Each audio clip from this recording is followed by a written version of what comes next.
आणि त्याचं फळ आपल्याला मिळेल. आणि म्हणून पुरुषेष्वपि राजेंद्र सुपात्रम ब्राह्मणम विदुः. सत्पात्र दान करायचं म्हणजे ब्राह्मणाला दान करावं. म्हणून आपल्याकडे पद्धत आहे सगळीकडेच ब्राह्मणाला दक्षिणा द्यायची.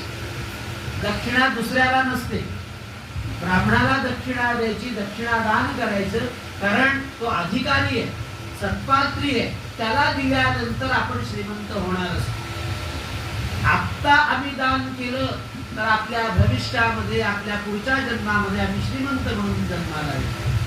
आम्ही लहानपणी दान केलं तर आम्ही म्हातारपणी श्रीमंत होतो.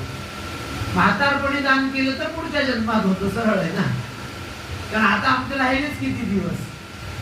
तपसा विद्यया तुष्ट्या धत्ते वेदम हरे. माझ्या मनचं सांगत नाही, नारद सांगतात. का दान करायचं ब्राह्मणाला?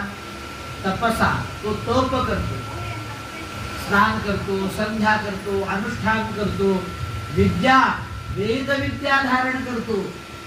तुष्ट्या धत्ते वेदम हरेस्तनु.